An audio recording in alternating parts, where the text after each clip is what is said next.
What's up guys, Sean here, coming at y'all with a quick video. Just wanted to do my reaction to last night's game, Spurs Knicks. Wanted to get it out sooner today, just really wasn't possible, so just going ahead and putting it out now. Gonna leave my thoughts. I know it's a day late and dollar short, but I just want to make sure we get this out there. We should be covering the next game on live stream, if not for sure Saturday's game. Tune in for that, keep around, I'll keep you guys posted and let you know what's going on. Last night, Wemby went absolutely insane. Through the first three quarters, it was just a dogfight back and forth. The refs are letting these guys play, which is fantastic. I love to see that.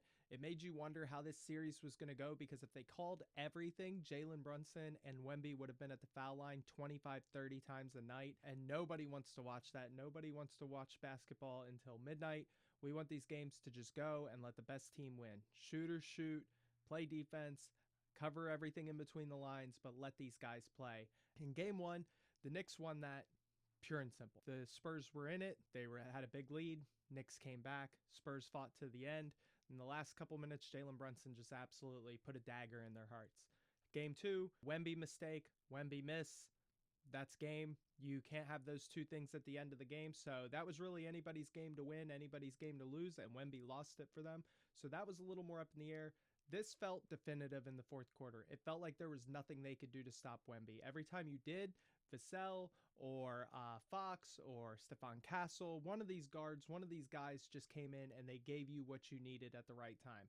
Castle had a huge game, 23 points, 2 for 5. Vassell, 11 points, 3 for 4 from 3. Champagnie, 3 for 7 from 3, 12 points, 4 for 9. Fox, 4 for 14, disgusting, 0 for 5. Okay, he did not have the game I thought he had, but as a facilitator, Fox was doing everything right. I guess when it comes to that, you just keep him on the floor and you fight through a bad shooting night, but I remember him being amazing last night. I guess it really just was the facilitating and everything. Stephon Castle definitely stuck out to me. Dylan Harper, every game has stuck out. He looks like one of the best guards in the league already. The fact that he didn't get more run in the fourth quarter over the last two games is absolutely criminal, and you have to lean on him. He is one of your best guards. I think you could argue that him and Vassell should be a lot closer in minutes. Vassell's obviously hitting shots now, playing hell of a defense. So it's a good problem to have, but you have to have Harper in for the fourth quarter. I mean, he has just proven that every step of the way up to this point. On the Knicks side of things, OG Anunoby and Jalen Brunson. OG Anunoby looked like prime OG Anunoby in this game. I mean, he was everywhere playing defense, 2 blocks, only 1 turnover, 1 assist, 5 rebounds, 3 from 7 for 3, 9 for 13, 7 for 9 from the free throw line. 28 points, 38 minutes. I mean, it was insane. OG, at one point, he was getting dunks. It looked like he was getting whatever he wanted. He had them in an absolute blender. Josh Hart was cooking early from 3, fell off later in the game. Karl Anthony Towns just felt criminally underused in this game. Through everything he's done in the first 2 games, you have to continue to lean on him. Just felt like he couldn't get anything going in this game. Bridges, for all the talk of everything he did in the last game, this is the exact opposite of that. This is what you worry about with Bridges, because he can just go so ice cold for no reason. And then Jalen Brunson, a really kind of ugly 32 points, but at the same time, you know, Jalen Brunson was, as usual, getting whatever he wanted. 5 rebounds, 5 assists, 5 turnovers as well. Tough night for Jalen, but he is a walking bucket. It was just another unbelievable showing. And then Jordan Clarkson puts up 10, and then they don't get much outside of that from their bench. Everybody else pretty much stunk it up. And that's really the winner and loser of this game, is whoever's bench played better was going to win. I think Spurs have absolutely turned this upside down. I think them losing last game is still going to cost them in the long run. This could go to 7 and they might have a chance, but I think this is the Knicks series to lose right now. Last night you saw that Josh Hart, I put out a video yesterday saying that he couldn't shoot and he was the X factor, and he absolutely shut me up today.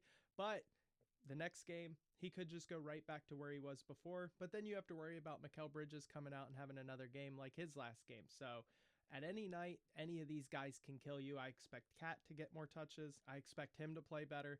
I expect all these guys to play better, and I expect Jalen Brunson to continue doing exactly what he's done up to this point. But is it really enough? The Spurs with Wemby, when Wemby's locked in, I mean, he's just insane. He really is an alien. You know, the first 2 games of this season of this series had me questioning a lot about him. You know, how does he play against physicality? Is he really ready? Is he emotionally ready? Physically ready? mentally ready. This game, he looked absolutely locked in. He was not taking no for an answer. He was doing everything right. Again, just an absolutely unbelievable showing. Looked completely in control down the line. And then with Fox setting everybody up, just dropping dimes into the low post, allowing Wemby to go to work throughout the game. It felt too easy at times. There was not that blockade that had been there in game one and game two to stop him from just entering the paint and doing whatever he wanted. This game, it seemed like the Knicks were spread out a little more, like their defense wasn't covering the same way. And that could just be tired, nerves, big game at the Garden, a lot on the line. It's a high pressure situation, so you really can't fault these guys for cracking under the pressure if that is what it was. Again, their bench didn't really help them at all. Brunson cooked. But you'd like to see Cat get in there a little more. You'd like to see them spread the ball out a little bit more, even if their guys aren't hitting. If Brunson's your only guy, OG Anunoby's hit a wall, then you got to kind of find something else. I know Josh Hart fell off at the end of that game. You expect Shamet or one of these other guys to pick up some buckets, and it just wasn't happening for him. But that's pretty much it. Just a quick wrap up, nothing too serious. I'm excited for the next game. This series is still wide open. Like I said, I'm leaning towards the Knicks, but the more I talk about the Spurs, the more I talk about their guys and I watch these things, the more I feel like that they really should have won game two. And how would this look if the series was flipped the other way? You know, what would we be saying going into game four? And we've seen from the Spurs, they're capable of winning 2, 3, 4 in a row. So I would not absolutely rule them out. It's just going to be a tough battle from here on out. They definitely have to tie this series up to give themselves a chance. But either way, they're going to have to win 2, 3 more games. So there's a lot they have to do in front of them. I'm excited to see how this turns out. Excited to see what Jalen Brunson does because he has been cooking up to this point. The refs letting the game go has been great for everybody, just allowing us to watch basketball, not listen to the whistles, not watch everybody shoot free throws. Let's just stick with what's, a real foul, a hard foul, and the rest of the ticky-tack stuff, let's just throw it all out the window and let these guys ball. And it's been amazing up to this point. All right, guys, I appreciate y'all. I love y'all. If you like this video, check out the channel. I got plenty more content just like this, and I'll catch y'all in the next one.